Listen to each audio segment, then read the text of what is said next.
प्रेमानन्दस्पदे कृतं जेन तं सततं वन्दे नित्यानन्द जगद्गुरुं श्री अद्वैत नमस्तुभ्यं कलि जन कृपानिधे गौर प्रेम प्रदानाय श्री सीतापतये नमो लादिनी स्वरूपाय गौरांग सुहृदाय च भक्त शक्ति प्रदानाय गदाधर नमस्तुते प्रणमामि शिवासं तमाद्यं पंडितं मुदा श्री गौरांग कृपा पात्रं कीर्तनानंद मानसं गौरी प्रेम प्रदावैव सर्वत्र समदर्शिने नारायण सुताय च श्रीमन्नरोहरये नमो बरापिरविरामं मृगमदतिलकं कुण्डलाक्रान्तगण्डं कञ्जाक्षं कम्बुकण्ठं स्मेतसुभगमुखं सादरे नस्तवेनुं श्यामं शान्तं त्रिभंगं रविकरवसनभूषितं वैजयन्तं वन्दे वृन्दावनस्थयुवतिशतवृतं ब्रह्मगोपालवेशं नमो नलिननेत्राय वेणुवाद्यविनोदिने राधाधर सुधापालं शालिने वनमालिने हे कृष्ण करुणा सिंधु दीनबन्धु जगत्पते गोपेश गोपिका कांत राधाकांत नमस्तुते मुखं करोति वाचालं पंगुं लंघयते गिरिं जात कृपातमहं वन्दे परमानंद माधवं तप्तो कांचन गौरांगी राधे वृंदावनेश्वरी वृषभानुसुते देवी तं नमामि हरिप्रिये महाभावस्वरूपातं कृष्णो प्रियावरियोषि प्रेमी भुक्तिप्रदे देवी राधिका तं नमाम्यहम् वन्दे नन्दव्रजस्थिरं पादोरेणुमभिघ्नसो यशां घुरि कथोद्गीतं पुनाति भुवनत्रयम् चतुर्वदन ब्रह्मा दिबाहुरपरो हरि अभालोलोचन शम्भुर् भगवान् वदरायणि जंग प्रव्रजन्तमनुपेतमपेतकृत्यं द्वैपायन विरह कातर अजुहाव पुत्रिति तन्मया तया तरवयो विनिदुस्तं सर्वभूतहृदय मुनिमानुतस्मि तमादिदेवं करुणानिधानं तमालवदनं सहितावतारम् अपारो संसार समुद्र सेतुं भजामहे श्री भागवत स्वरूपम् वंशाकल्पतरुभ्यश्च कृपा सिन्धुभ्येव च पतितानां पावनेभ्यो वैष्णवेभ्यो नमो नमो जय रूप सनातन भट्ट रघुनाथ श्रीजीव गोपाल भट्ट दास रघुनाथ भक्ति भरे बंदी छय गोसाईर चरण जहाँ हইতে विघ्न नाश अभीष्ट पूरण जय गौर भक्तवृंद गौर जाদের प्राण सबे मिले देह मोरे निताय गौर भक्तिदान निताय गौर हरि बोल निताय गौर हरि बोल निताय गौर हरि बोल जय जय निताय गौर হরি হরি বল। শ্রী রাধা কনক সুবলিত তনু নীল রতন নন্দলাল। শ্রী রাধা কনক সুবলিত তনু নীল রতন নন্দলাল। রসরাজ মহাভাবী একাধার প্রকট নদিয়া শচীদুলাল।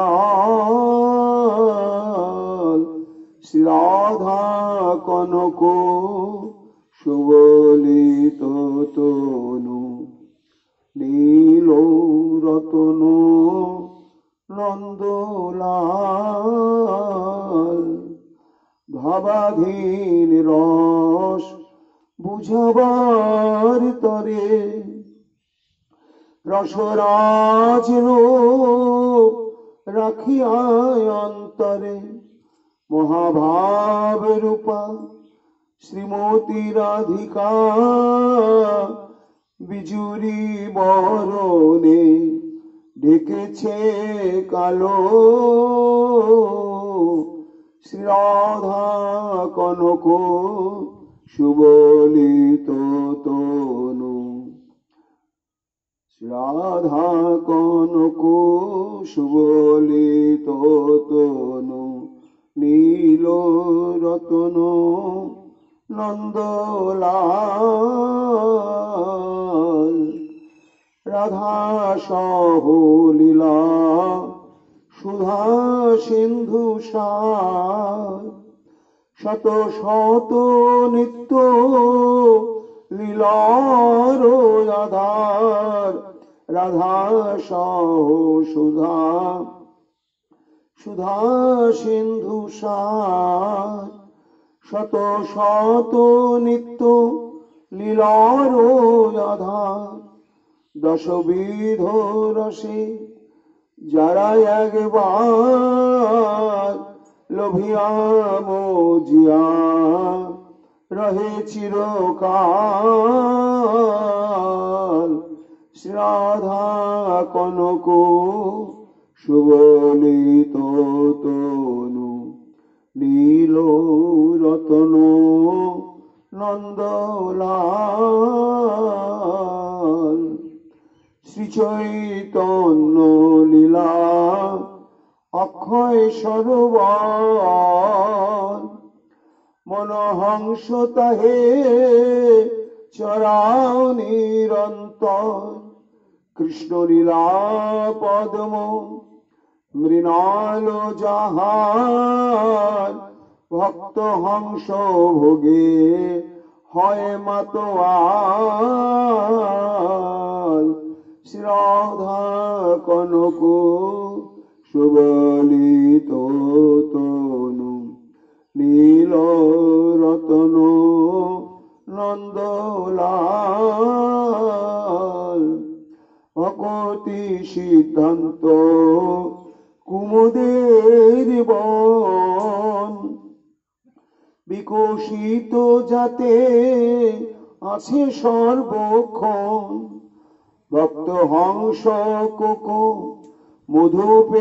মধুপের গণ আস্বাদিয়া মাতি রহে চিরকাল। শ্রী রাধা কনক সুবলিত তনু নীল রতন নন্দলাল। গৌর লীলামৃত রসপান বিনে কৃষ্ণ লীলাস্বাদ দুর্বল জীবনে। মতিরহু সদা গৌর নাম গানে প্রাণারাম ধাম গৌর গোপাল। শ্রীরাধা কনক সুবলিত তনু নীল রতন নন্দলাল শ্রীরাধা কনক সুবলিত তনু। জয় মহাপ্রভু, জয় গৌর হরি, জয় সচিনন্দন নরহরি প্রাণ। হেন মতে সবারে বহিয়া গৌরচন্দ্র বিদ্যারসে নবদ্বীপে করে প্রভু রঙ্গ। কলিযুগ পাবন অবতার শ্রী চৈতন্য মহাপ্রভুর অশেষ কৃপা ভাজন মহর্ষি কৃষ্ণদেব প্রাণ বেদব্যাস অবতার পরম পূজ্যপাদ শ্রীমৎ বৃন্দাবন দাস ঠাকুর তার শ্রী শ্রী চৈতন্য ভাগবত গ্রন্থেতে আদিখণ্ডে নবম অধ্যায় শ্রীমন মহাপ্রভুর বিদ্যা বিলাস লীলা প্রসঙ্গ বর্ণনা করছেন। গঙ্গা তীরে মহাপ্রভু মুন্ডলী বন্ধে বসে সমস্ত পড়ুয়াবৃন্দকে নিয়ে শাস্ত্র আলোচনা করছেন। আর এদিকে শ্রীরাম নবদ্বীপে একটি আকস্মিক ঘটনা ঘটেছে। সেটি হচ্ছে কি, হেন কালে তথা এক মহাদিগ্বিজয়ী আইল পরম অহংকার যুক্ত হই। শ্রীরাম নবদ্বীপে একজন দিগ্বিজয়ী, যার পরিচয় অন্য গ্রন্থে বলা হয়েছে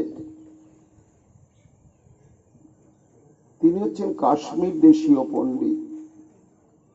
তার নাম কেশব কাশ্মীরি। সমগ্র বিদ্যা তিনি অধিগত করেছেন এবং তার উপরে সরস্বতী মন্ত্রের একান্ত উপাসক, মন্ত্রজপী সরস্বতী করিলে বশ। মা সরস্বতীকে তিনি আরাধনা করে করে মায়ের মন্ত্র জপ করতে করতে তিনি সরস্বতী দেবীর সাক্ষাৎকার লাভ করেন এবং প্রত্যক্ষভাবে সেই সরস্বতী বর প্রাপ্ত হয়েছেন। বিষ্ণু ভক্তি স্বরূপিণী বিষ্ণু বক্ষ স্থিতা মূর্তিভেদে রমা সরস্বতী জগন্মাতা। ভাগ্যবশে ব্রাহ্মণের প্রত্যক্ষ হইলা ত্রিভুবন দিগ্বিজয়ী করি বর দিলা।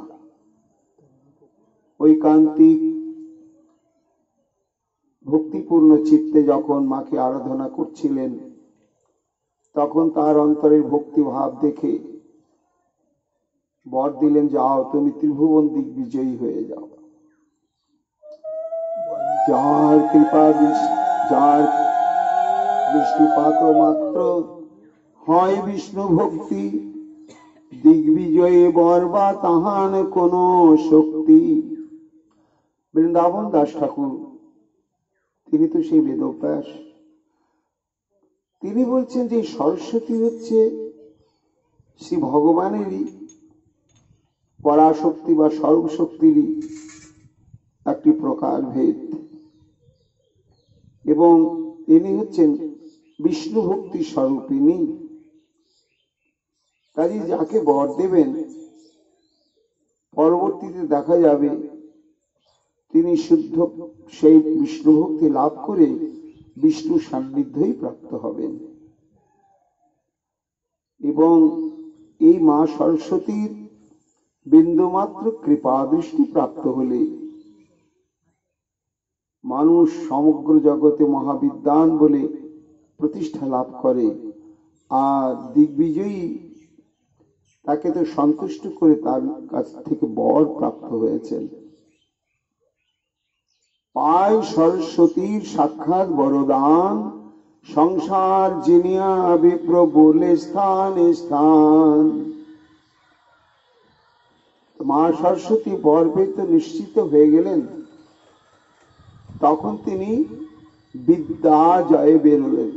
সমগ্র তদানীন্তন কালে যে ভারতবর্ষ, আজ থেকে 550 বছর আগেকার, সমগ্র ভারতবর্ষ মানে বিস্তৃত ভারতের, আমরা বলতে পারি এশিয়া মহাদেশ।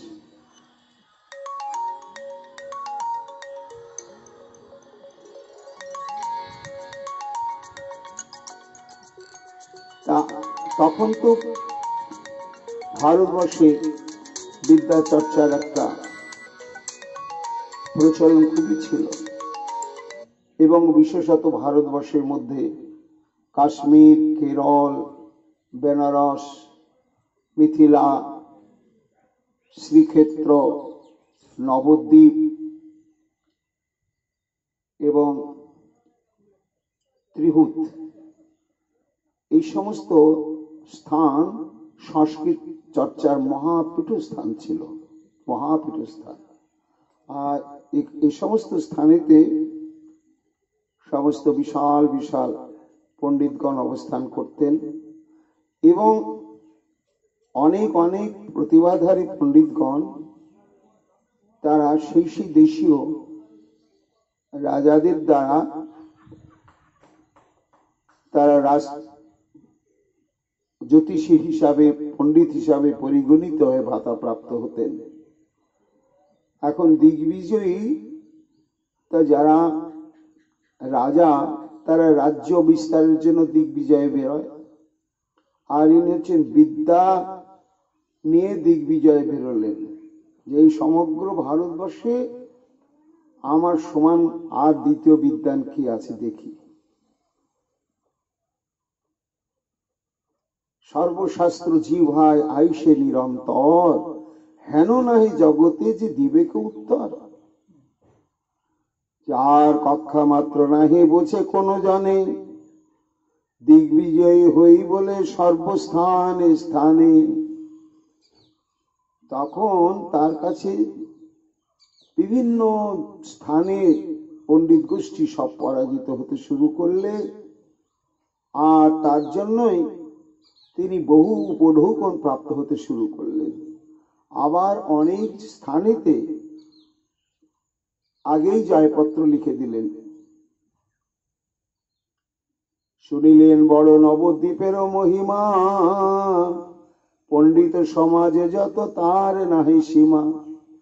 এইভাবে সারা ভারতবর্ষের সমস্ত বিদ্যা চর্চা কেন্দ্রে এবং যেখানে যেখানে বড় বড় পণ্ডিত রয়েছেন সবার কাছে জয়পত্র নিয়ে প্রচুর সম্পত্তি প্রাপ্ত হয়েছেন, দোলা, হাতি, ঘোড়া ইত্যাদি ইত্যাদি বহু কিছু নিয়ে এইবার শেষ তার জয়ের স্থান হলো নবদ্বীপ।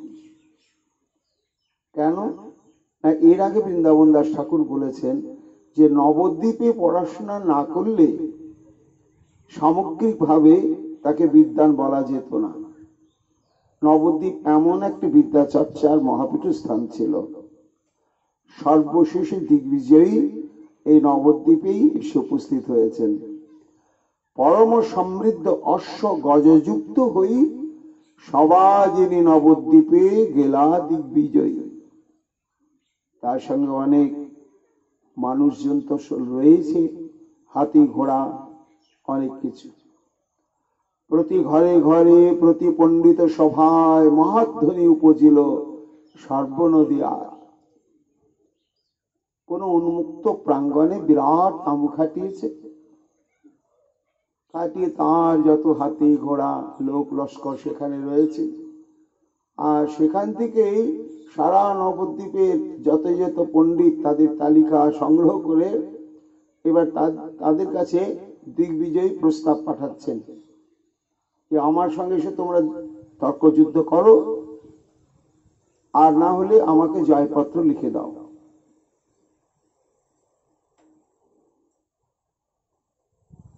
এই জন্য একটা সময় সীমানা নির্দেশ দিয়েছে যে এত দিনের মধ্যে।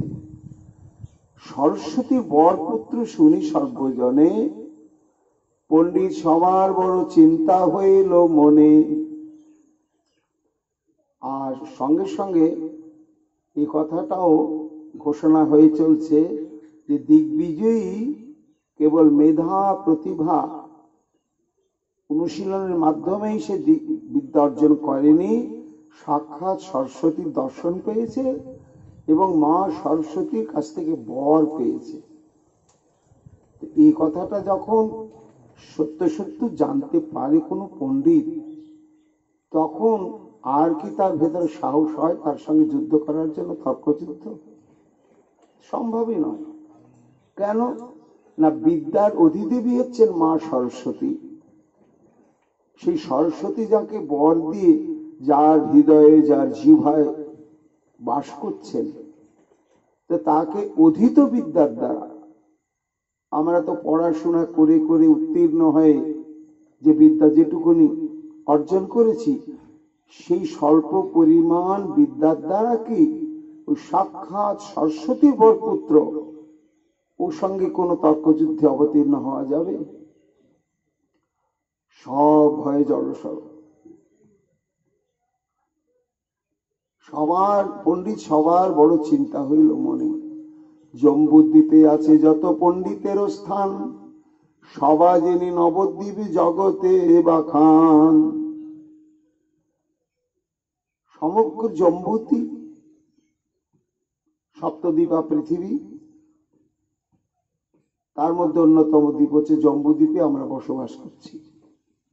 জম্বুদ্বীপ, প্লক্ষদ্বীপ, শালমলী দ্বীপ, কুশদ্বীপ, ক্রঞ্চদ্বীপ, শাকরদ্বীপ, পুষ্করদ্বীপ আর শালমলী দ্বীপ। তার মধ্যে সব থেকে বৃহত্তম জম্বুদ্বীপ। এই জম্বুদ্বীপের মধ্যেই এই ভারতবর্ষ। হেন স্থান দিগ্বিজয়ী যাইবে জেনিয়া, সংসারে অপ্রতিষ্ঠা ঘুষিব শুনিয়া। সমগ্র পণ্ডিত মহলে এখন এই কানাঘুষা চলছে। কেউ ভয়ে তার সঙ্গে তর্কযুদ্ধে যেতে পারছে না। আবার এটাও বুঝছে যে নবদ্বীপের মর্যাদাটা ধূলিসাৎ হয়ে যাবে। কেউ যদি দিগ্বিজয়ীর সামনে একটু না দাঁড়ায়, তাহলে ভারতবর্ষে এই নবদ্বীপের বিদ্যার গৌরব ধূলিসাৎ হয়ে যাবে। কিন্তু তার সঙ্গে বাকযুদ্ধে অবতীর্ণ হবেই কি? যুঝিতে বা কার শক্তি আছে তান শনে, সরস্বতী বর যারে দিলে নয়াপনে। তার সঙ্গে কি করে বাকযুদ্ধে যাওয়া যায়? কখনো সম্ভব নয়। সরস্বতী বক্তা যার জিহ্বায় আপনে, মনুষ্য কি বাদে কভু পারে দান শনে। সীমিত মানুষের বুদ্ধিবৃত্তি নিয়ে যার জিহ্বায় স্বয়ং সরস্বতী অবস্থান করছেন, কে যাবে তার সঙ্গে তর্কযুদ্ধ করতে? সম্ভব নয়। সহস্র সহস্র মহাভট্টাচার্য সবেই চিন্তেন মনে, ছাড়ি সর্বকার্য।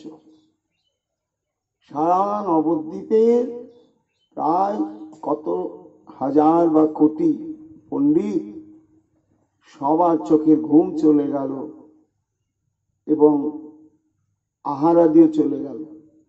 সম্মানে একটা আঘাত লাগছে।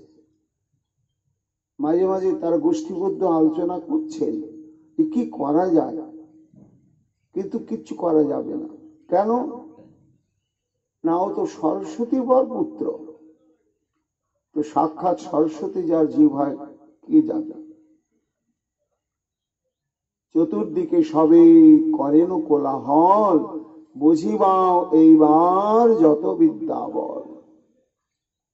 এ ওকে ঠেস দেয়, কি গো পণ্ডিত মশাই, তুমি তো খুব তর্ক বিতর্কে নিজেকে জাহির করো যে আমার সমান পণ্ডিত কেউ নেই, চলো একবার দিগ্বিজয়ীর কাছে চলো। কারো আর হয় না। এইবার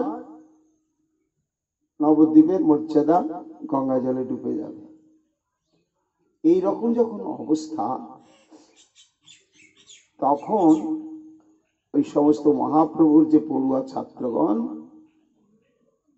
তারা সম্যক সব উপলব্ধি করে মহাপ্রভুর কাছে গিয়ে নিবেদন করলেন। এসব বৃত্তান্ত যত পড়ুয়ার গণে, কহিলেন নিজ গুরু গৌরাঙ্গের স্থানে। একদিকে বিজয়ী সরস্বতী বশ করি, সর্বত্র জিনিয়া বলে জয় পত্র ধরি। হে প্রভু,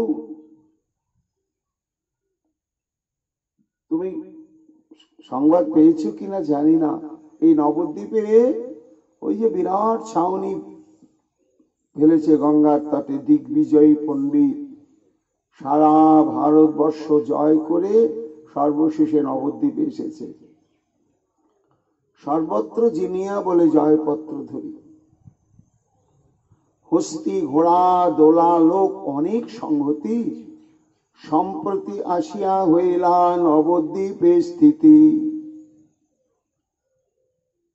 সে তো তার ভয়ে সারা নবদ্বীপ পণ্ডিত সমাজ থরথর করে কাঁপছে। নবদ্বীপে আপনার প্রতিদ্বন্দ্বী চায়, আর নহে জয়পত্র মাগে সকল সভায়। সে বারবার হুঙ্কার করছে, পণ্ডিতগণ হয় জয়পত্র লিখে দাও যে আমরা পরাজিত হয়ে গেলাম, বিনা তর্ক যুদ্ধেই আমরা পরাজিত হলাম। তা শুধু জয়পত্র লিখে দিলে তো হবে না, যারা পরাজিত হবে এই যে পরিভ্রমণ করতে করতে দিগ্বিজয়ে বেরিয়েছে, এর জন্য উল্টো আবার দিগ্বিজয়ীকে কিছু অর্থ দিতে হবে। নবদ্বীপে আপনার প্রতিদ্বন্দ্বী চায়, নহে জয়পত্র মাগে সকল সভায়। প্রভু কি হবে? আর নিমাই পণ্ডিতের নাম কিন্তু কেউ বলেন, বয়োকনিষ্ঠ, আর এও সত্য কথা যে নিমাই তো আমাদের নবদ্বীপের ছেলে, তার হয়তো অলৌকিক প্রতিভা আছে, কিন্তু সরস্বতী আরাধনা করে তো সরস্বতী সাক্ষাৎকার লাভ করেনি, সরস্বতী তো বর প্রাপ্ত হয়নি। এই জন্য সবাই নিমাই পণ্ডিত সম্বন্ধেও নিজেদের মতো ধারণা করে রয়েছে। শুনি শিষ্যগণের বচন গৌরমণি, হাসিয়া কহিতে লাগিলেন তত্ত্ববাণী। তাই নাকি? দিগ্বিজয় এসেছে, কত লোকজন, কত হাতি, কত ঘোড়া, সমস্ত বৃত্তান্ত শুনলেন। সব পড়ুয়াবৃন্দ বলছেন, প্রভু এইবার কি তাহলে নবদ্বীপের মর্যাদা ধূলিসাৎ হবে? শোনো ভাই সব, এই কহি তত্ত্ব কথা, অহংকার না সহেন ঈশ্বর সর্বথা। তোমাদের কাছে একটা সত্য কথা বলছি, এই দিগ্বিজয়ী সারা ভারতবর্ষ বা পৃথিবী জয়ী হলে এর কি মানব জীবন সার্থক হবে? তা তো হবে না। কি হবে না, জয়ের উগ্র বাসনাটা সে হয়তো একটু তৃপ্ত করতে পারবে, কিন্তু এটা জেনে রাখো কোনো জিনিসেরই বেশি ভালো নয়। ভগবান দুটো জিনিস সহ্য করতে পারেন না,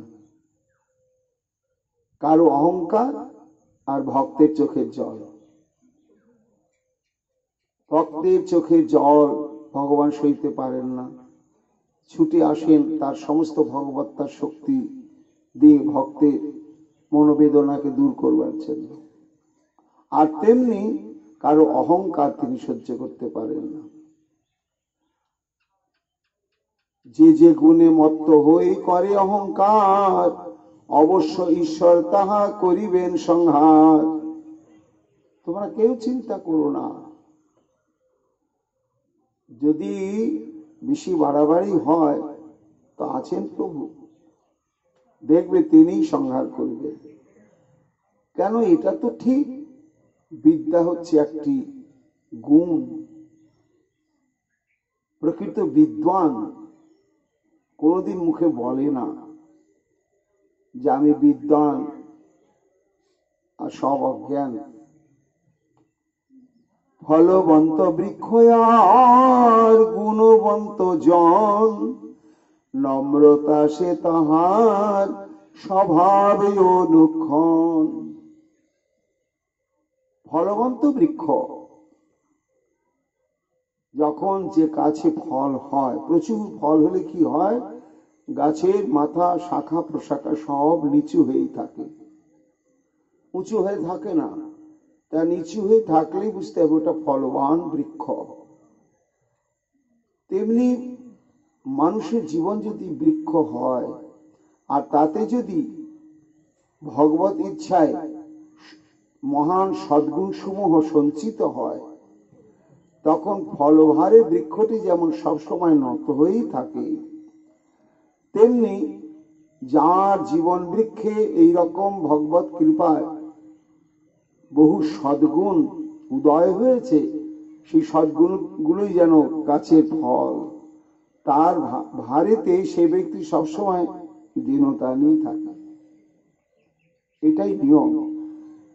তো মাথা উঁচু করে থাকলে বুঝতে হবে সে গাছে ফল নেই।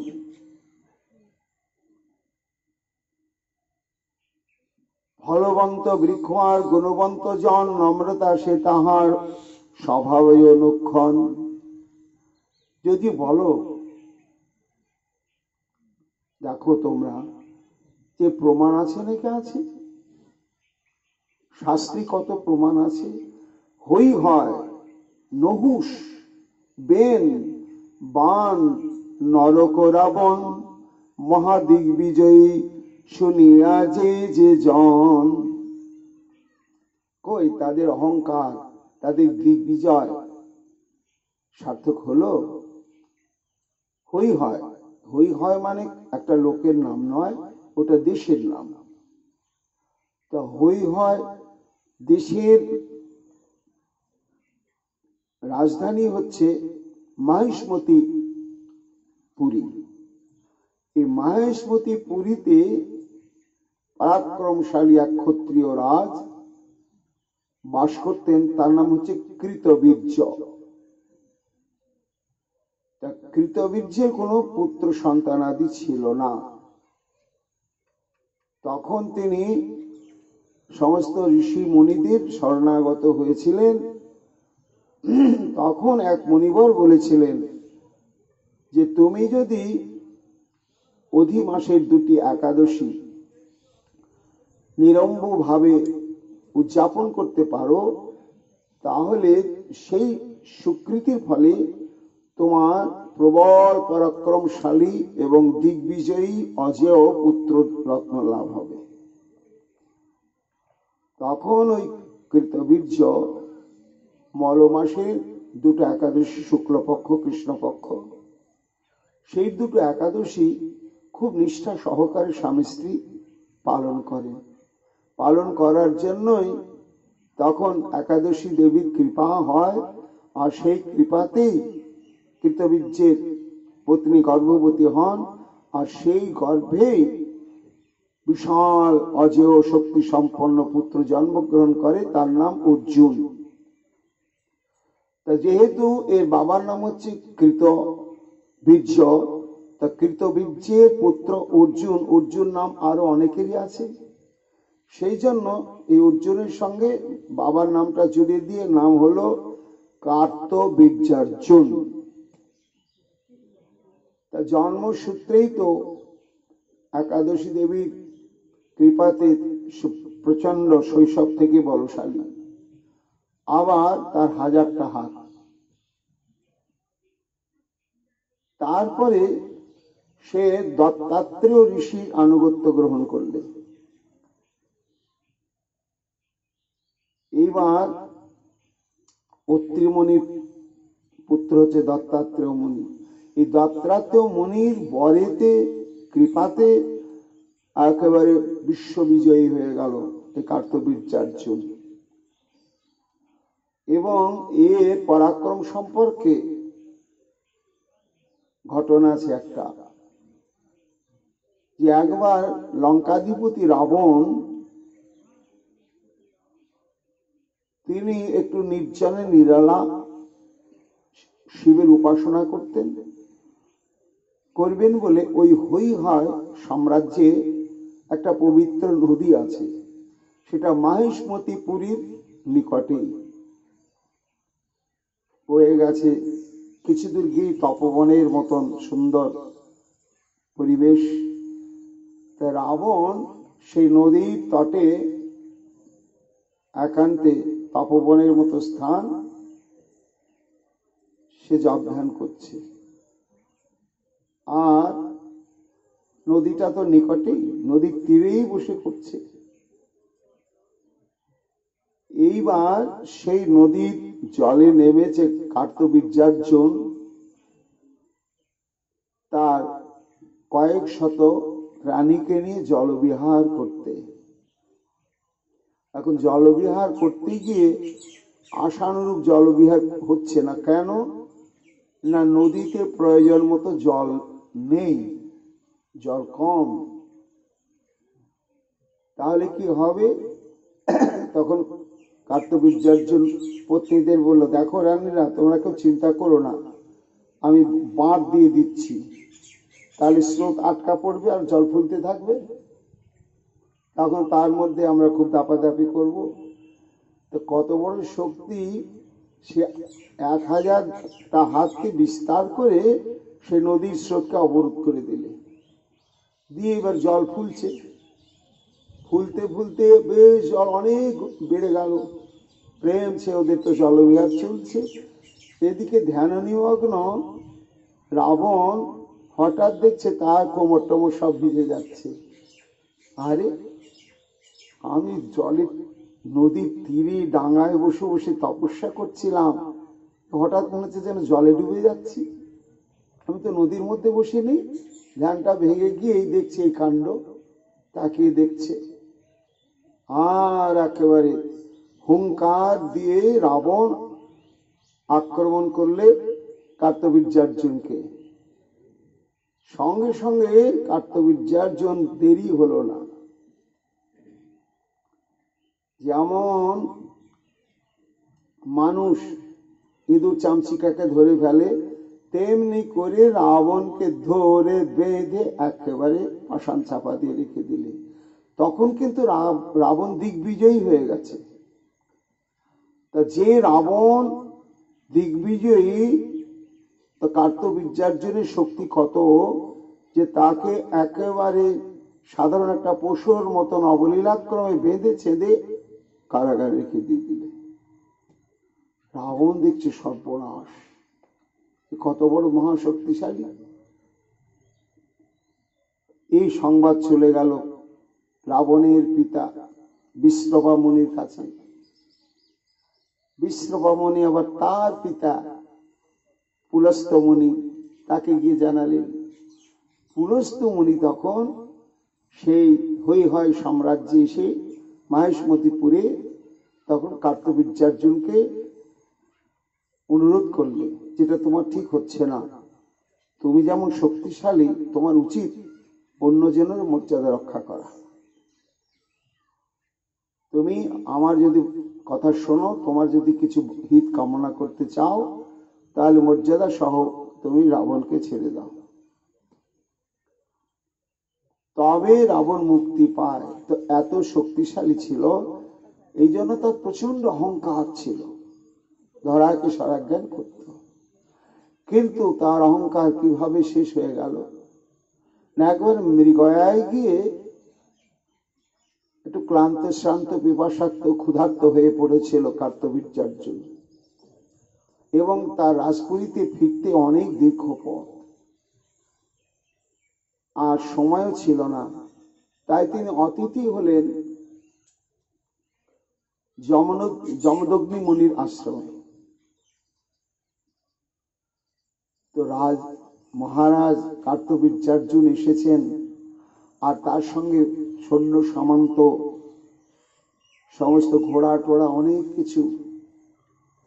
তখন মুনি যমদগ্নি একেবারে তারা যেমন রাজকীয় ভাবে রাজপুরীতে থাকেন, ঠিক সেই রকমই ব্যবস্থা করে দিলেন। সব ঘোড়াশালা ঘোড়াদের রাখা হলো, ঘোড়াদের খাবার ব্যবস্থা, এবার ঘোড়াদের পরিচর্যা যারা করে তাদের থাকার ব্যবস্থা, সৈন্যদের জন্য ব্যারাক। তা কার্তবীর্যার্জুন চিন্তা করছেন ইনি তো একজন মুনি, আর এখানে তো এত কিছু রাজকীয় ঐশ্বর্য তো ছিল না, কিন্তু ব্যবস্থাগুলো হয়ে গেল কি করে? এ তো রহস্যময় ঘটনা, এটা তো জানতে হবে কারণটা কিভাবে হলো। অনুসন্ধান করতে করতে করতে করতে রাতের মধ্যে জানতে পারলে কার্তবীর্যার্জুন যে যমদগ্নির একটা কাম ধেনু আছে, আর ওই কাম ধেনুকে যা বলা হবে সঙ্গে সঙ্গে তাই হয়ে যায়। সকালবেলা যখন বিদায় হবেন তখন কার্তবীর্যার্জুন বললেন যে মুনিবর, আমার একটা অনুরোধ রয়েছে। কি না, আপনি তো তপস্বী মুনি, এই যে কামধেনুটা আপনি রেখেছেন কি উদ্দেশ্যে? আপনার তো কোনো উপকারে লাগছে না। নিছক এর প্রতি একটা স্নেহ কাতরতা পোষণ করে আপনি রেখেছেন, এটা আমাকে দিয়ে দিন। আমার বিশাল সাম্রাজ্য, আমি এর দ্বারা প্রজাদের সমস্ত দুঃখ দূর করতে পারবো, দুষ্টদের দমন করতে পারবো, সৈন্য সামন্ত তো সৃষ্টি করবে, যা বলা যাবে তাই হবে। যমদগ্নি মুনি বললেন, না মহারাজ, সেটা সম্ভব নয়, কখনো আমি এটা দিতে পারবো না। মনক্ষুণ্ণ হয়ে কার্তবীর্যার্জুন চলে গেলেন, কিন্তু তার মনের মধ্যে আছে যে ওটা আমাকে নিতেই হবে, নিতেই হবে। তারপরে এক সময় একেবারে যমদগ্নিকে বেঁধে টেঁধে ফেলে সে কামধেনুটাকে নিয়ে চলে গেলেন। তো যমদগ্নির কনিষ্ঠ পুত্র, তার নাম রাম,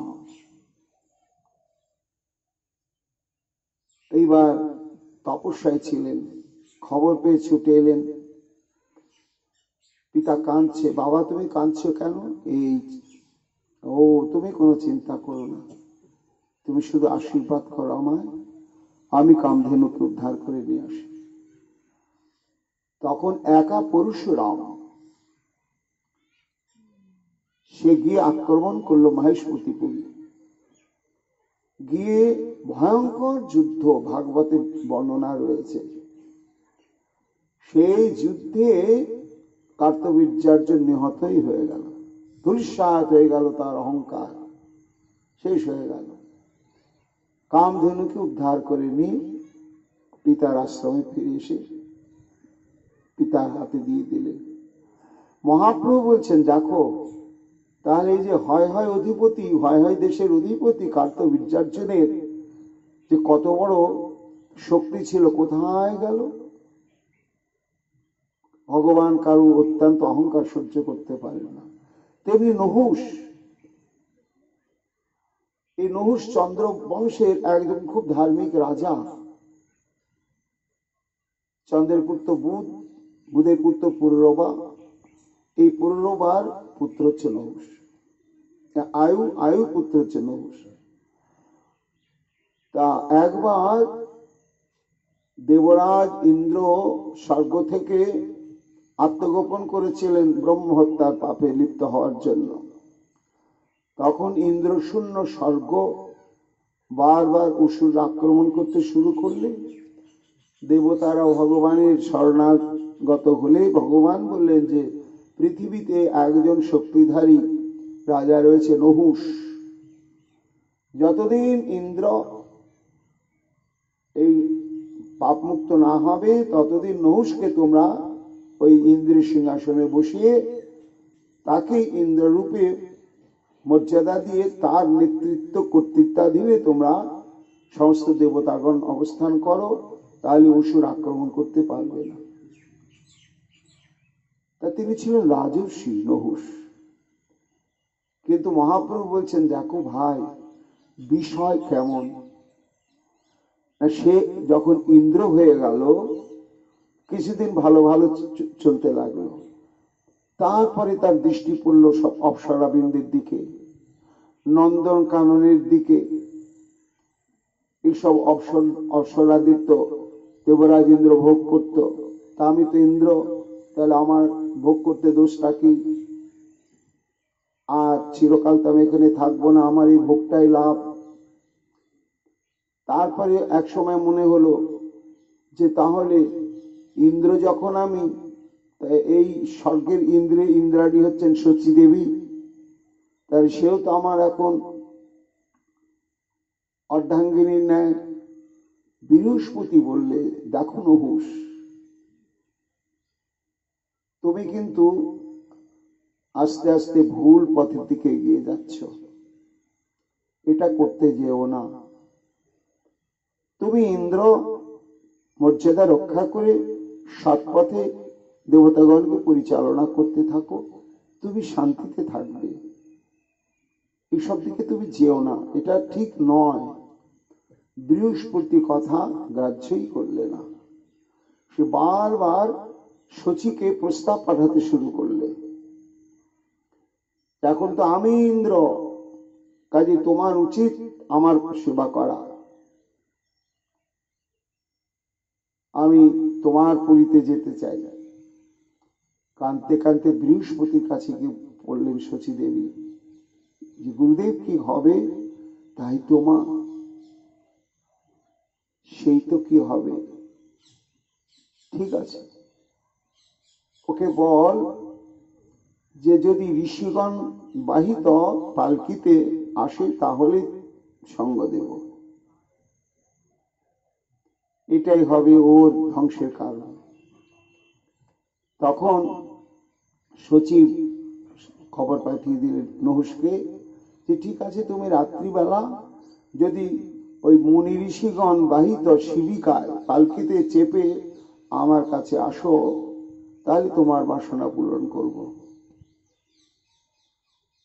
নহুষ বিষয় মদে কেমন অন্ধ হয়ে গেল, সমস্ত ঋষিদের ধরে নিয়ে সে পালকি বেহারার মতো নিযুক্ত করলে।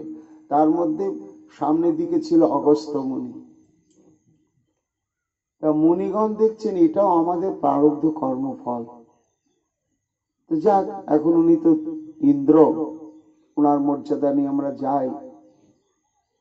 কিন্তু ওরা তো সব ব্রহ্মজ্ঞানী, বেদজ্ঞানী, তো ওই পালকিটা কাঁধে নিয়ে যাচ্ছে, কিন্তু সব পরম ব্রহ্মের কথা আলোচনা করতে করতে, বেদের কথা আলোচনা করতে করতে যাচ্ছে। আর নহুষের কিন্তু আর সহ্য হচ্ছে না, দেবী এই তাড়াতাড়ি চলো, এই তাড়াতাড়ি চলো।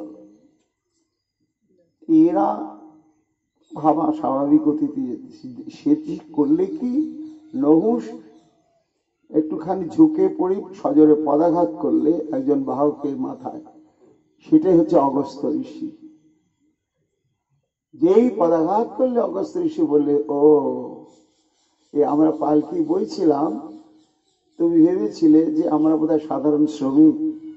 হ্যাঁ, তোমার এত বড় অহংকার, আমরা কি জানি না তুমি কোন উদ্দেশ্যে আমাদেরকে কি কাজে যুক্ত করেছ? যাও, সর্পযোনি প্রাপ্ত হও। নহুষ সর্পযোনি প্রাপ্ত হয়ে গেল। কেন? তার অত্যন্ত অহংকারের পরিণাম, ভগবান সহ্য করে না। এই জন্য তারপরে বেন, ওহো, এই বেন মহারাজ রাজর্ষি অঙ্গের পুত্র, কিন্তু জন্মসূত্রে বেন ছিল দুর্বিনীত, নির্মম, নিষ্ঠুর এবং প্রবল শক্তিশালী। তা যখন একটু বড় হয়েছিল, তখনই সমস্ত পাড়া প্রতিবেশীদের প্রতি এমন অত্যাচার উৎপীড়ন আরম্ভ করেছিল যে রাজপুত্র বলে কেউ দণ্ড দিত না, কিন্তু সহ্য করতেও পারত না। মহারাজ অঙ্গ এই পুত্রের ব্যবহারে মর্মাহত হয়ে তিনি একদিন গভীর রাত্রিতে কাউকে কিছু না বলেই রাজ্য পরিত্যাগ করে চলেই গেলেন, আর ফিরে এলেন না, কোনোদিন ফিরলেন না। শুধু একটি কথাই বললেন যে সুপুত্র হওয়ার চাইতে মানুষের কুপুত্র হওয়া অনেক ভালো। কেন?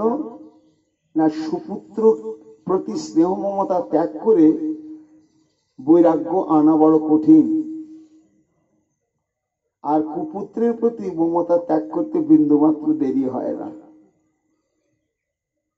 তাই আমার এই কুপুত্র বলেই আজ আমার জীবনের সমস্ত মোহ খণ্ডন হয়ে গেল। গভীর রাত্রিতে পালিয়ে চলে গেলেন, তাকে খুঁজেই পাওয়া গেল না। তখন হলো কি না, রাজ্যটা হয়ে গেল অরাজক। এক সপ্তাহ দু সপ্তাহ পরে যখন জানাজানি হয়ে গেল যে রাজ্যের কোনো রাজা নেই, তখন চোর গুন্ডা বদমাশ ডাকাত ইত্যাদি দুর্বৃত্ত লোক তারা সব স্বরূপ ধারণ করে প্রজা পীড়ন আরম্ভ করলে। তখন তাই অবস্থা দেখে মুনিগণ পরবর্তীতে আলোচনা করে বললেন তাহলে কি করা যায় না। তখনকার দিনে সিংহাসনের একটা বংশানুক্রমিক মান্যতা ছিল। বলে যা অঙ্গের পুত্র তো বেন, যাক শক্তিশালী তো, বুদ্ধিমান তো, আর ওকে দেখে সবাই ভয় পায়, তাহলে ওকেই রাজা করা হোক। কিন্তু এটা অনেকে মেনে নিতে পারলে না।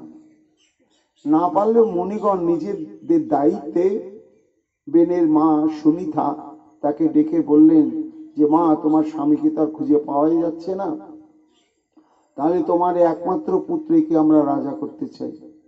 সম্মতি দিলেন। তখন রাজা অভিষেক করে তাকে রাজ সিংহাসনে বসানো হলো।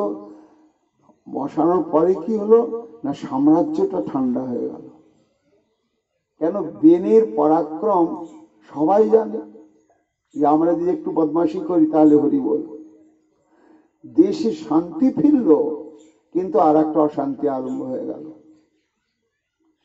মাঝে মাঝে বেন বেরিয়ে পড়তো লোকজনের কেমন আছে না আছে দেখছে, কোথাও গিয়ে বেদ পাঠ হচ্ছে, কোথাও ভক্তগণ খোল করতাল নিয়ে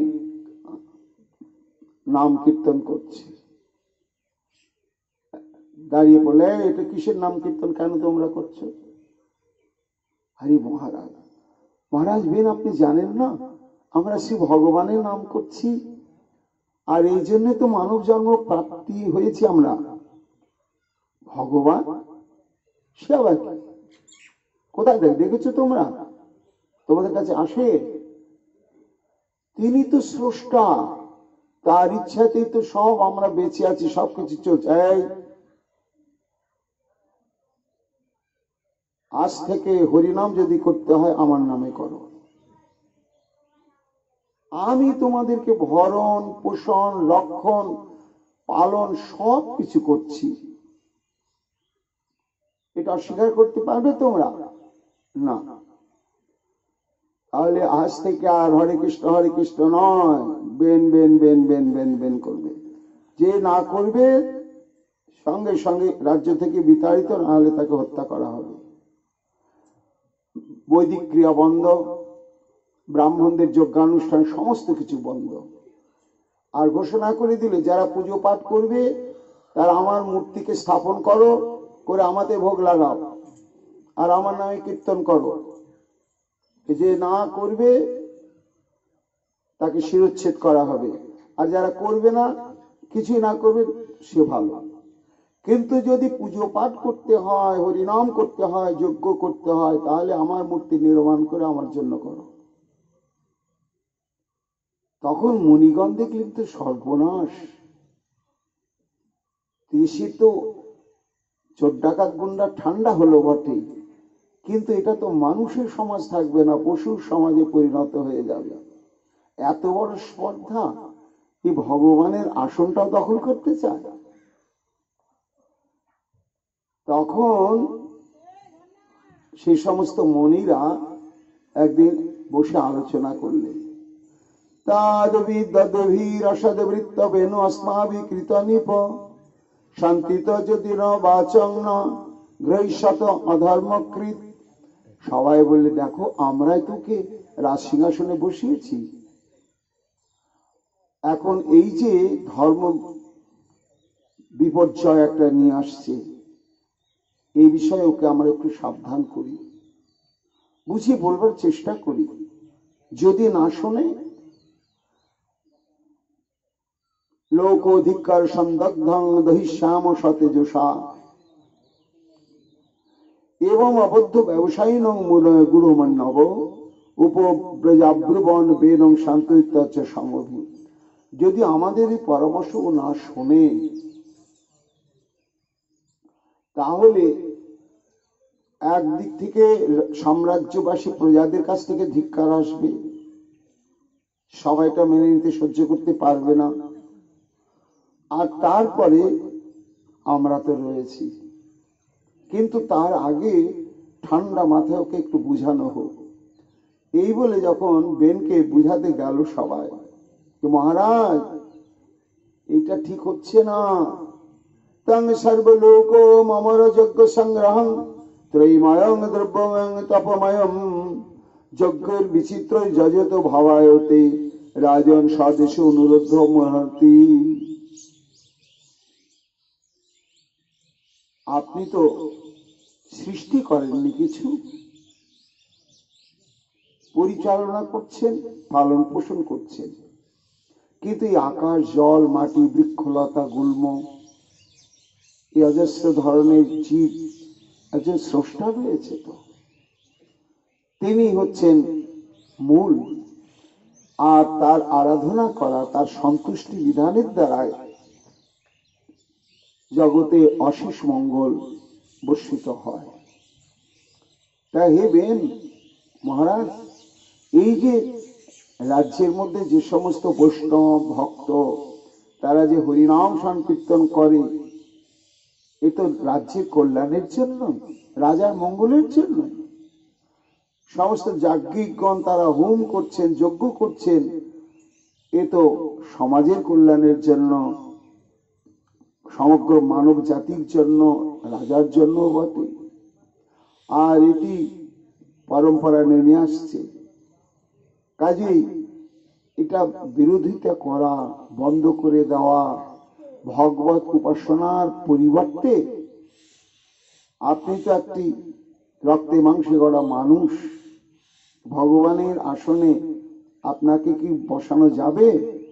কাজে এই সমস্ত খামখেয়ালিপনা করা উচিত নয়। এই পথ থেকে একটু বিরত হওয়া ভালো। এই যখন পরামর্শ দিলে বেন তো একেবারে তেড়ে মেড়ে হুঙ্কার। এই সব মুনিরা সারা জীবন অঙ্গবং অঙ্গবং করে সংস্কৃত পড়ে, বেদ পড়ে পড়ে সব মূর্খ। বালিশাবত জিয়ং বা ধর্মে ধর্ম মানিন যে বৃত্তিদং পতিং হিত্বা জালং পতিম উপাসতে। আপনারা মুনি, কুলোটা রমণীর মতন আপনাদের ব্যবহার এবং বক্তব্য।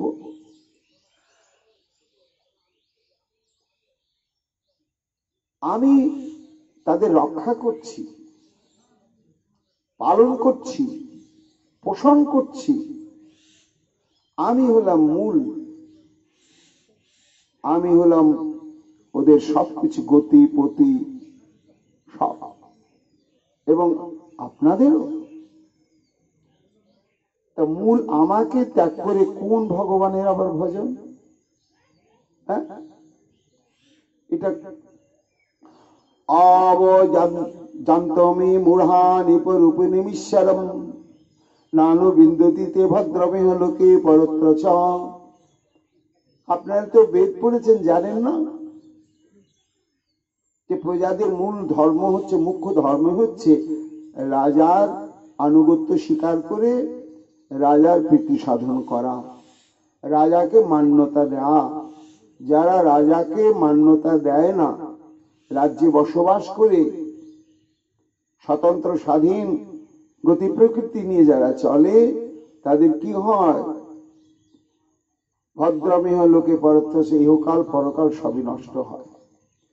আর এই ভগবান ভগবান, তার উদ্দেশ্যে নাম কীর্তন, পুজো পাঠ, যজ্ঞ। কো যজ্ঞ পুরুষ নাম যত্র গো ভক্তি ঋষি ভক্তি স্নেহ বিদুরনাং যথা জারে কুজোষিতাম। ছি ছি ছি ছি। সেই ভগবান ভগবান কই? তাকে কে দেখেছেন আপনারা? দেখা যায়, ডাকলে আসে। এক্ষুনি অনাহার পৃষ্ঠ মানুষের কাছে কি অন্ন নিয়ে এসে দাঁড়াচ্ছে? আমি যাচ্ছি, বিপদে আপদে সর্বক্ষণ আমি রয়েছি প্রত্যেকটা প্রজার জন্য। তা আমি ধরতে গেলে স্বামী পতি, আবার ভগবান, এটা কেমন হচ্ছে? যে কোনো ভ্রষ্টার অমনি যেমন সে পতি সেবা নিরত থেকে পরপতি স্নেহ কাতর হয়, তালে তালে তার পোষণ করে, সেই রকম কাজেই বিষ্ণু বিরিঞ্চ গিরিশ ইন্দ্র বায়ু যম রবি পর্জন্য ধন সোম ক্ষিতির অগ্নির অবাম্পতি তে চান্নে চ বিবুধা প্রভু বর্ষাপয় দেহে ভবন্ত নৃপে সর্বদেবময় হরি। এই যে সব যজ্ঞ মানে দেবদেবীর জন্য তো, কিন্তু এই দেব দেবীগুলো কোথায় অবস্থান করছেন? শাস্ত্র খুলুন না। বিষ্ণু, ব্রহ্মা, শিব, ইন্দ্র, বায়ু, যম, সূর্যদেব, বৃষ্টির দেবতা পর্জন্য, কুবের, চন্দ্র, অগ্নি, পৃথিবী, এই সমস্ত দেবতারা যেমন বর দিতে পারেন আবার অভিশাপও দিতে পারেন। এত বড় শক্তিশালী দেবতা, কিন্তু সমস্ত দেবতাই রাজার শরীরে বাস করে। এই জন্য রাজা হচ্ছে সর্বদেবময়। এটা কিন্তু ঠিক, কেননা শুধু রাজা নয়, আমাদের যে সমস্ত ইন্দ্রিয়গুলো রয়েছে, এই সমস্ত ইন্দ্রিয়েরই অধিষ্ঠাত্রী সব দেবতারা কিন্তু এই দেবতা। এই যে কর্মেন্দ্রিয়, পাঁচটি কর্মেন্দ্রিয়, পাঁচটি জ্ঞানেন্দ্রিয়, এদের যে অধিষ্ঠাত্রী দেবতা সব এই সব দেবতারা। কাজে একদিক থেকে বেন মিথ্যে বলছে না, কিন্তু সেটি তো ভাগবত ধর্মের কথা নয়। এই জন্য শুনুন মুনিগণ, তস্মান মাং কর্মে বিপ্রা যজদ্দঙ্গত মৎসরা বলিঞ্চ মজ্জং হরত মত্তন্য কো অগ্রভূ কুমান। আপনার তো পণ্ডিত, তন্ত্রমন্ত্র সৃষ্টি করতে পারেন, আমার একটা কথা শুনুন। এই সমস্ত যে যজ্ঞাদি পুজো পাঠ বিধান আপনারা করছেন, করাচ্ছেন, এখনকার বিধানটা করুন, কিন্তু সব মন্ত্রগুলোতে এখন আমার নামটা ঢুকিয়ে দিন, আর ঘটস্থান স্থাপন আমার নামে হবে, আর যেখানে মূর্তি স্থাপন করতে হবে আমার মূর্তি স্থাপন করুন, তাহলেই তো হয়ে গেল। মহাপ্রভু বলছেন দেখো কত অহংকার। তখন কি হলো? বেনের এত বড় শক্তি। মণিগণ দেখলেন সর্বনাশ, আর তো সহ্য করা যায় না। তখন সম্মিলিত ভাবে তারা হুঙ্কার দিলেন, আর যে হুঙ্কার দিলেন বিনা অস্ত্রেই বেনের দেহটা প্রাণ শূন্য হয়ে গেল। তার সমস্ত ভগবান গিরি, ভগবান সাজার সংকল্প স্বপ্ন সব শেষ হয়ে গেল। কেন না? ভগবান কারো অহংকার সহ্য করতে পারেন না। তেমনি আর একজন অহংকারী হচ্ছে কে না? রাবণ না বাণ? বাণ হচ্ছে বলিপুত্র। বলির 100 পুত্র, তার মধ্যে জ্যেষ্ঠ পুত্র হচ্ছে বাণ। তো বাণ এই ভারতবর্ষেই বসবাস করত। তার রাজধানী ছিল শোণিতপুরে। সে শিব ভক্ত, কিন্তু দেবতা বিদ্বেষী। শিবের কৃপা প্রাপ্ত হয়ে কৃষ্ণ বিদ্বেষী ছিল, আর শিব বিদ্বেষীও ছিল, এবং অহংকারী ছিল ভয়ঙ্কর। তার অহংকার সহ্য করলেন না ভগবান। কি ঘটল না?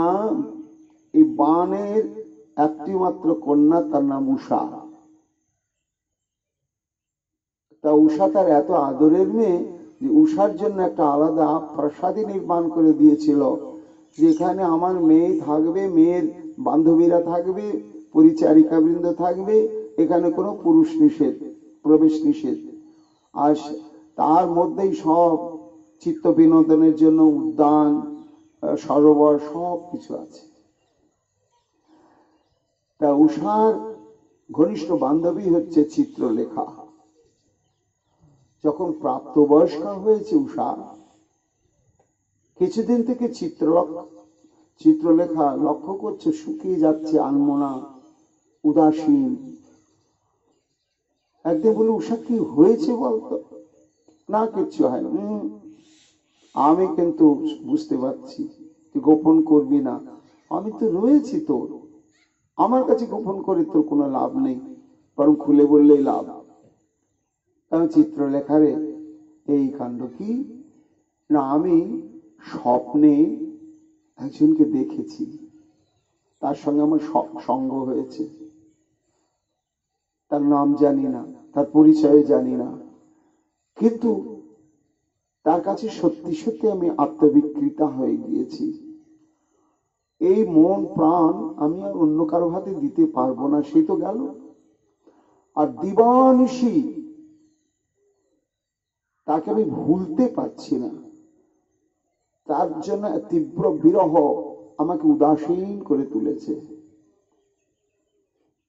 এই কথা ঠিক আছে, তো স্বপ্ন স্বপ্ন স্বপ্ন স্বপ্ন নয়, এটা প্রতিদিনই দেখি, এই জন্য আর ভুলতে তো পারছি না, ব্যাধিটা আমার বেড়েই যাচ্ছে। তখন চিত্রলেখা বললেন, আয় বস, এখানে আমার কাছে বস। তো চিত্রলেখা ছবি আঁকতে পারত, তখন ছবি আঁকতে লাগলো, দেখতো মিলছে কিনা, না না মিলছে না, মিলছে কিনা, একটা করে ছবি আঁকে আঁকে, এরকম করে শত শত ছবি আঁকতে আঁকতে আঁকতে আঁকতে একটা ছবিকে দেখে একেবারে হাতে কেড়ে নিয়ে বুকে জড়িয়ে ধরে হাও হাও করে কাঁদতে শুরু করেছে।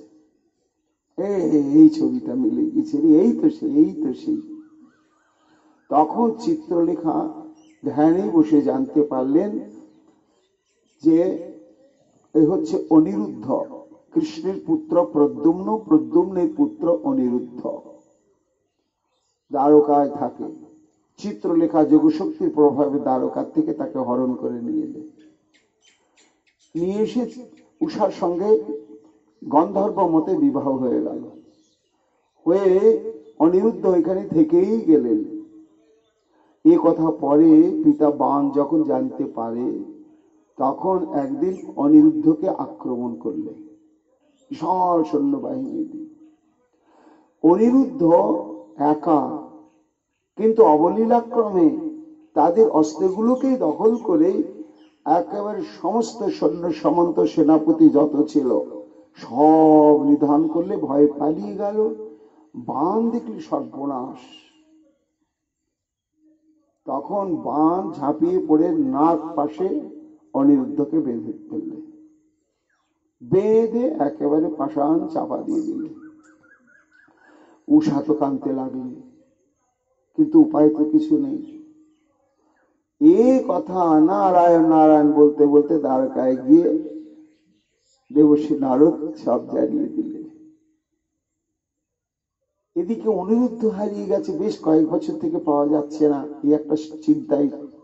আর এই খবর পেয়ে বলে, কি বাণের এত বড় স্পর্ধা। তখন ভগবান শ্রীকৃষ্ণ নিজেই বিশাল সৈন্যবাহিনী নিয়ে শোনিতপুর আক্রমণ করলেন। সে বিশাল যুদ্ধ, সে যুদ্ধে ভোলেনাথ এসে কৃষ্ণের বিরুদ্ধে যুদ্ধ করতে লাগলো। সে কি বাণ ছোড়াছুড়ি, শেষে দেখছেন তো মহা মুশকিল, কৃষ্ণ তো হাসছে, ভোলেনাথ কি জানেন আমার তত্ত্ব, কিন্তু এতই শিষ্য বৎসল যে শিষ্যের হয়ে আমার সঙ্গে যুদ্ধ করছে, তাকে একটু ঠান্ডা না করলে তো আমি বাণের সঙ্গে যুদ্ধ করতে পারবো না। তখন জিহ্বা বাণ ত্যাগ করলেন। জিহ্বা মানে হাই তোলা, তা হাই তোলার পরে তো হরিবল ঘুম এসে যায়। তো সেই বাণটা যেই নিক্ষেপ করেছে মহাদেবকে, আর মহাদেব তখন হাই তুলতে শুরু করলে, তুলতে তুলতেই তার একেবারে পাঁচটা বদন নিদ্রাচ্ছন্ন হয়ে পড়ে গেল। এইবার ফাঁকা হয়ে গেলেন শ্রীকৃষ্ণ, বলে, থাকো ঠাকুর তুমি এখন। এই খবর জানার সঙ্গে সঙ্গে সরাসরি আক্রমণ করলে বানাসুর। এই বানাসুরের ছিল সহস্র হস্ত, 1000টা হাত। শ্রীকৃষ্ণ 4টা হাত রেখে সমস্ত হাতগুলোকেই ছেটে দিলেন, দিয়ে তাকে বেঁধে ফেললেন। যখন বেঁধে ফেললেন তখন ভোলেনাথের চেতনা ফিরেছে। তখন ছুটে এসে বাণের হয়ে বানাসুরের পক্ষ হয়ে শ্রীকৃষ্ণের স্তুতি করতে লাগলেন। শ্রীকৃষ্ণ হেসে বলেন, ভোলেনাথ, এত শিষ্য বৎসল হলে চলে? ন্যায় অন্যায় বিচার করতে হবে না? কি অপরাধ করেছিল অনিরুদ্ধ? তাকে অন্যায় ভাবে এভাবে বিয়ে তো দিতেই হতো উষাকে, তা ক্ষতি রাখছিল, এটা তো ঠিক নয়। না, হে প্রভু দয়াল, তুমি প্রহ্লাদকে যেমন কৃপা করেছ, এই বলি পুত্র বাণকেও তেমনি করে কৃপা করো, তুমি একে প্রাণে মেরো না। শ্রী গোবিন্দ বললেন, না না ভোলেনাথ, আমি কি করে মারবো? আমি যে কথা দিয়েছি, প্রহ্লাদকে কথা দিয়েছি যে প্রহ্লাদ তোমার বংশে যতদিন এই বংশের অস্তিত্ব থাকবে আর এই বংশাবলিতে জন্মগ্রহণ করবে, তারা যতই দানব ভয়ঙ্কর অসুর হোক, আমি তাদেরকে দণ্ড দেব, কিন্তু প্রাণে কোনোদিন কাউকে মারব না। তাই দেখুন, ওর 4টা হাত রেখে দিয়েছি, ওকে বুঝিয়ে বলুন যে সৎ পথে যেন চলে। তখন বাণের চেতনা ফিরল। তখন একেবারে বহু যৌতুক আদি দিয়ে উষা অনিরুদ্ধকে মর্যাদার সঙ্গে দ্বারকায় পাঠিয়ে দিলেন। মহাপ্রভু বলছেন, দেখো ভাই, এই দেখো বাণের কোথায় পরাক্রমটা গেল, সহ্য করেন না প্রভু। তেমনি উৎপীড়ক ছিল নরকাসুর। যখন ভগবান বরাহদেব পৃথিবী দেবীকে নিয়ে আসছিল, তখন সেই সময় স্পর্শ প্রভাবে পৃথিবী দেবী গর্ভবতী হয়ে যান এবং তার একটি সন্তান ভূমিষ্ঠ হয়। সেই সন্তানের নামই হচ্ছে ভৌমাসুর বা নরকাসুর। সে বিশাল অসুর, বিশাল শক্তিশালী, বিশাল পরাক্রম। সে প্রাগ জ্যোতিষপুরে রাজধানী স্থাপন করে এত অত্যাচারী ছিল যে 16,000 রাজকন্যাকে হরণ করে নিয়ে এসে বন্দি করে রেখে দিয়েছিল বিবাহ করবে বলে। তারপরে স্বর্গের দেবমাতা অদিতির মূল্যবান কুণ্ডল নিয়ে চলে এসেছে। বরুণ দেবের মণিমুক্ত খচিত একটা ঝালর দেওয়া ছিল ছত্র, সেটাকে নিয়ে চলে এসেছে। আর তার এই রাজপ্রাসাদটা এমন সংরক্ষিত যে 3টা প্রাচীর। একটা হচ্ছে জলের বিশাল পরিখা, আগেকার বড় বড় রাজ বাড়িতে আমরা দেখেছি ছোটবেলায়। তারপরে হচ্ছে অগ্নির একটা প্রাচীর, তারপরে বায়ু, তারপরে হচ্ছে লৌহ প্রস্তরের বিশাল বিশাল প্রাচীর। তো তার মধ্যে এই নরকাসুর সংরক্ষিত থাকত। আর তার মহাশক্তিশালী একজন সহযোগী ছিল, তার নাম মূর দানব। এই মূর দানবের ভয়ঙ্কর শক্তি। তা দেবরাজ ইন্দ্র শ্রী গোবিন্দের কাছে প্রার্থনা করেছিলেন যে প্রভু, এই দেবমাতার কুণ্ডল হরণ করে নিয়ে গিয়েছে নরকাসুর, আমরা কিছুতে উদ্ধার করতে পারিনি, একমাত্র তুমি যদি কৃপা করো তাহলেই হবে। তখন শ্রীকৃষ্ণ প্রাগজ্যোতিষপুরে গিয়ে উপস্থিত হলেন। ওই অবলীলাক্রমে সেই সমস্ত বহুগুলোকে সব তছনছ করে দিলেন। মূর দানব আক্রমণ করলো, পঞ্চশিরা, তার 5টা মাথা ছিল। তাকে নিধন করে নরকাসুরপুরে প্রবেশ করলেন, আক্রমণ করলো, নরকাসুরকে বধ করলেন। তখন পৃথিবী দেবী এসে ভগবানের অনেক স্তুতি করলেন, করে নরকাসুরের পুত্র ভগদত্তকে নিয়ে এসে বললেন, এই তোমার চরণে সঁপে দিলাম ঠাকুর, এর বাবাকে তুমি শেষ করেছো, কিন্তু একে একটু কৃপা করো। তখন তার প্রতি ভগবান স্নেহ পরবশ হয়ে প্রাগজ্যোতিষপুরের সিংহাসনটা তখন ভগদত্তকে প্রদান করে দেবমাতার কুণ্ডল অরুণের ছত্রটা উদ্ধার করে যথাস্থানে পৌঁছে দিলেন। মহাপ্রভু বলছেন, দেখলে তো, অত বড় নরকাসুর, তার কত পরাক্রম, কিন্তু সে পরাক্রম ভগবান সহ্য করলেন না। এরপরে হচ্ছে রাবণ। রাবণ বিশাল দীর্ঘায়ু। রাবণ সম্বন্ধে আমরা হয়তো অনেকেই জানি না। কেন না প্রভু রামচন্দ্রের পূর্বপুরুষের সঙ্গে এসে যুদ্ধ করেছে। বহু পূর্বপুরুষ, মানে দশরথের পিতার পিতার পিতার পিতা, তার নাম ছিল অনরণ্য, অযোধ্যা অধিপতি। এই অনরণ্যের সঙ্গে যুদ্ধ করে তাকে নিহত করলেন। তো যখন নিহত হচ্ছে, প্রাণটা বেরিয়ে যাচ্ছে, তখন অনরণ্য ছিলেন রাজর্ষি। তিনি অভিশাপ দিলেন, রাবণ তুমি এইভাবে অন্যায় করে আমাকে তুমি হত্যা করলে করো, আমার বংশে জন্মগ্রহণ করবে কেউ, তার হাতেই তোমার মৃত্যু হবে। সেই বংশে প্রভু রামচন্দ্রের আবির্ভাব হয়। এ শুধু দুজনের কাছে পরাজিত হয়েছে রাবণ, এক কিষ্কিন্ধা অধিপতি বালির কাছে, আর এক এই কার্তবীর্যার্জুনের কাছে। আর এ ছিল ভয়ঙ্কর বিষয়, দুর্বিনীত।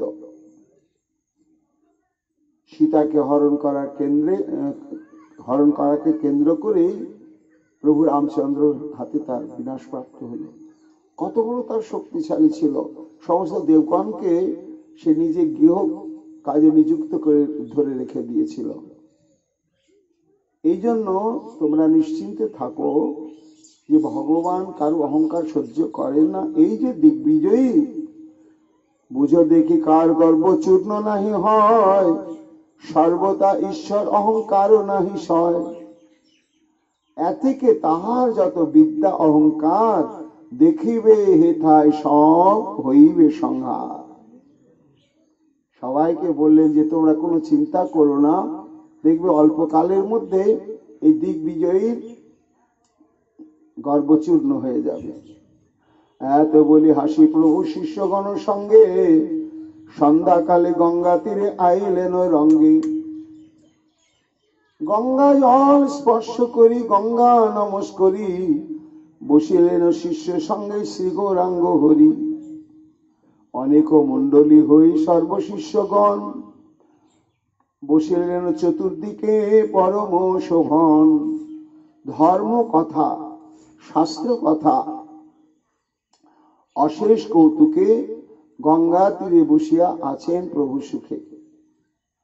কাহারে না করি মনে ভাবেন ঈশ্বরে, দিগ্বিজয়ী যিনি বাও কেমন প্রকারে। সমস্ত শুনলেন, শুধু এটাই বললেন যে এই অহংকার দেখবেন, ভগবান সহ্য করবেন না। এখন কোন ভগবান সহ্য করবেন না, কিভাবে কি হবে, এটা তো প্রকাশ করে বললেন না। নিজে নিজে চিন্তা করতে শুরু করলেন যে দিগ্বিজয়ীকে আমি এর অহংকারটা নাশ করব কি করে। এ বিপ্রের হইয়াছে মহা অহংকার। কি অহংকার? জগতে মহা প্রতিদ্বন্দ্বী নাহি আর। সবার মধ্যে জয় যদি করি ইহারে, মৃততুল্য হইবে গো সংসার ভিতরে।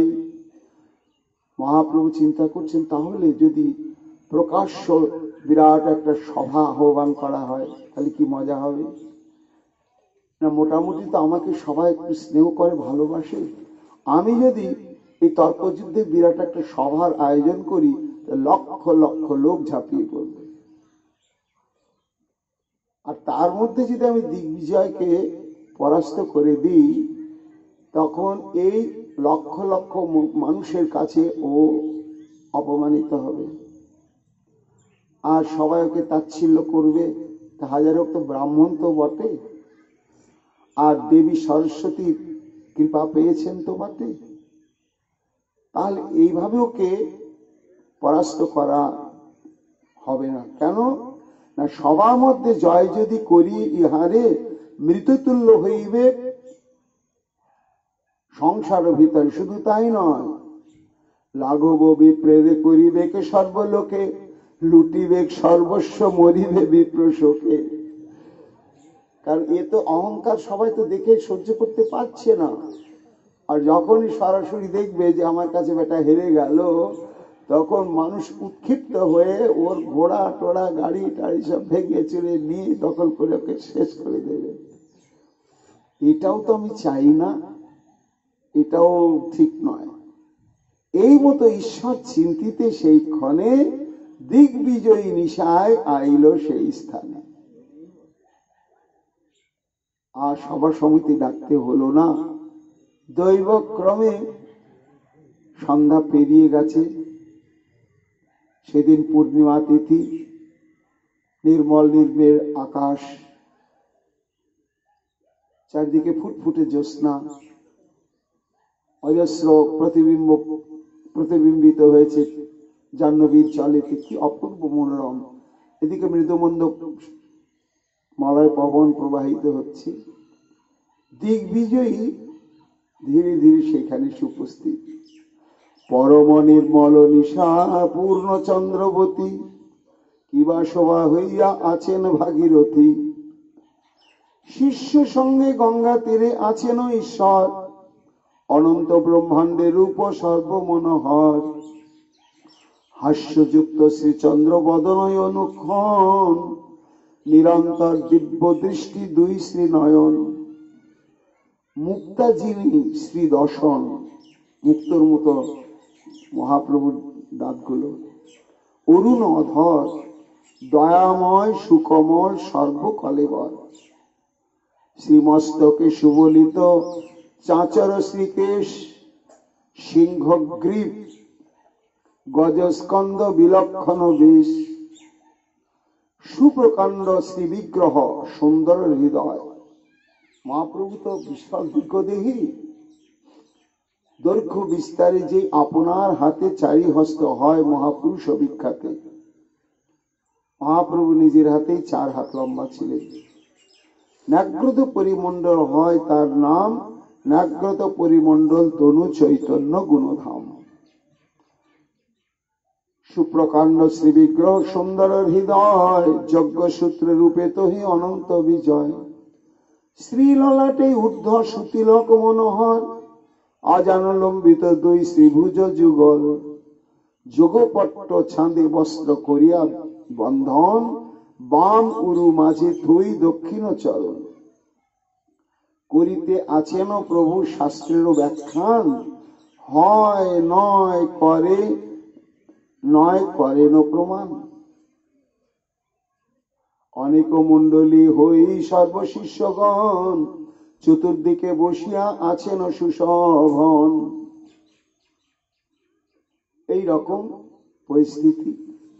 ধীরে ধীরে দিগ্বিজয়ী, তার সঙ্গে কিছু 2-4 জন আছে, তবে বেশি নাই, সেখানে উপস্থিত হয়েছে। অপূর্ব দেখিয়া দিগ্বিজয়ী সুবিস্মিত, মনে ভাবে এই বুঝি নিমায় পণ্ডিত। নিমায় পণ্ডিতের পরিচয়টা নবদ্বীপে প্রবেশ করার সঙ্গে সঙ্গে দিগ্বিজয়ী পেয়েছেন, কিন্তু চোখে তো দেখেননি, শুনেছেন। আবার এও জেনেছেন যে নিমায় পণ্ডিত ব্যাকরণের পণ্ডিত, সর্বশাস্ত্র বিশারদ নয়, কিন্তু তার একটা অলৌকিক শক্তি আদি আছে। অলক্ষিত সেই স্থানে থাকি দিগ্বিজয়ী, প্রভুর সৌন্দর্য চাহে এক দৃষ্টি হই। এটা অনুমান করলে এটাই নিমায় পণ্ডিত হবে। তখন নিজের পরিচয়টা না দিয়ে চুপ চুপ করে পলক হারা নয়নে শুধু নিমায় পণ্ডিতের সৌন্দর্য মাধুর্যই দেখছেন, যে এত রূপ কি কখনো এই পৃথিবীর বুকে মানুষের হয়? এত সুন্দর মানুষ থাকে কখনো? কিন্তু এটা নিমায় পণ্ডিত বোধহয় নাও হতে পারে। জিজ্ঞাসা করি, শিষ্যস্থানে জিজ্ঞাসিলা কি নাম ইহান? শিষ্য বলে নিমায় পণ্ডিত খ্যাতি যান। একজনকে ডেকে বলছে, শোনো ইনি কে? ও জানেন না, এই তো নিমায় পণ্ডিত, জগন্নাথ মিশ্রের তনয়। ও নিমায় পণ্ডিত, তবে গঙ্গা নমস্করি সেই বিপ্রবর, আইলেন ঈশ্বর সবার ভিতর। তখন বললে আমি যদি একটু যাই ওর সঙ্গে কথা বলার জন্য সুযোগ পাবো। নিশ্চয়ই পাবেন, আসুন। তখন নিমাই পণ্ডিতের কাছে যাওয়ার আগে বারবার গঙ্গা প্রণাম করলে, দিগ্বিজয়ী করে গিয়ে সবার মধ্যে উপস্থিত হতেই তানে দেখি প্রভু কিছু ঈষৎ হাসিয়া, বসিতে বলিলা অতি আদর করিয়া। মহাপ্রভু আর জিজ্ঞাসা করলেন আপনি কে? তিনি তো জানেন, কিন্তু একজন দেখছেন আগত, দেখে মনে হচ্ছে বিক্ষোভ মহাপণ্ডিতই বটেন, বয়োজ্যেষ্ঠ। আসুন আসুন বসুন। আদর করে সম্মান দিয়ে বসালেন। পরমণি শঙ্খ সেই দিগ্বিজয়ী আর, তবু প্রভু দেখিয়া সাধ্যে সইল তার। সারা ভারত তো চষে বেরিয়েছে, কাজেই সেটা একেবারে নির্ভীক এবং নিঃশঙ্ক। কাউকে দেখে ভয় পাওয়ার বা দুর্বল হওয়ার তার জীবনে কোনো কারণই নেই। কিন্তু কি আশ্চর্য, নিজেই আশ্চর্য হয়ে গেলেন। আচ্ছা, এই আমার চাইতে বয়স অনেক ছোট, কিন্তু একে দেখেই ভেতরটা কেমন করে উঠল। এই তো সাধারণ নয়। ঈশ্বর স্বভাব শক্তি এই মতো হয়, দণ্ড দেখিতে কি বাহু কখনো উঠয়। এটা মন্তব্য করছেন বৃন্দাবন দাস ঠাকুর, যে ভগবানের এটাই ঐশ্বরিক লীলা। দৃষ্টান্ত দিচ্ছেন কেমন না, কেউ একটা শক্তপোক্ত লাঠি নিয়ে কাউকে আক্রমণ করতে আসছে, তো যাকে আক্রমণ করতে আসছে তার হাতে লাঠি নাই। লাঠি নিয়ে আসছে আক্রমণ করতে, আর আমার হাতে লাঠি নেই, তখন কি লাঠির বিনিময়ে নিজের হাতটা দিয়ে তার সঙ্গে যুদ্ধ করতে যাবে? আর যাবে না। বলে হয় ওর সঙ্গে সন্ধি করি, আর না হয় পালিয়ে যাই। লাঠিটাই হচ্ছে ঈশ্বর সত্তা। দিগ্বিজয়ী তো এতদিন মানুষের মুখোমুখি হয়েছে, বিদ্বানের মুখোমুখি হয়েছে, ঈশ্বর সত্তার মুখোমুখি তো হয়নি। তাই প্রমাণ না পেলেও তার অন্তরাত্মা থেকে মনে হচ্ছে যেন সেই ঈশ্বর সত্তা দণ্ড বিশেষ। কাজে এর সঙ্গে বাড়াবাড়ি করা, খোঁচা দেওয়া ইত্যাদি আমার উচিত হবে না, পরিণাম ভালো হবে না। আর সে মনোবৃত্তিটাও ভেতরটা উদয় হচ্ছেই না। এ মতো অবস্থা প্রাপ্ত। আর কোনো নিমাই পণ্ডিতের সঙ্গে কোনো কথাই বলতে পারছেন না। তখন মহাপ্রভু দেখলেন, ও বেটা, যুদ্ধ আরম্ভের আগেই তুমি দুর্বল হয়ে পড়েছ, তাহলে আমিই কথা বলি আগে। তখন মহাপ্রভু হেসে নিঃশঙ্কে তার সঙ্গে কথোপকথন আরম্ভ করলেন। এবার কি কথোপকথন আরম্ভ হলো, এই দিগ্বিজয়ীর সঙ্গে মহাপ্রভুর আগামীকাল আমরা পরবর্তী অংশ শ্রবণ কীর্তন করব। মহাপ্রভুর কৃপায় এখনকার মতো আমাদের শ্রী চৈতন্য ভাগবত প্রসঙ্গ এখানে বিশ্রাম লাভ করছে। নিতাই গৌর হরি বল, নিতাই গৌর হরি বল, নিতাই গৌর হরি বল। জয় মহাপ্রভু। নরহরি প্রাণ গোরা গৌরাঙ্গ হে, হা গোরা প্রাণ গোরা গৌরাঙ্গ হে, গরব করে গাইব মোরা গৌরাঙ্গ হে, হা গোরা প্রাণ গোরা গৌরাঙ্গ হে, গৌর গতি গৌরপতি গৌরাঙ্গ হে, হা গোরা প্রাণ গোরা, হা গোরা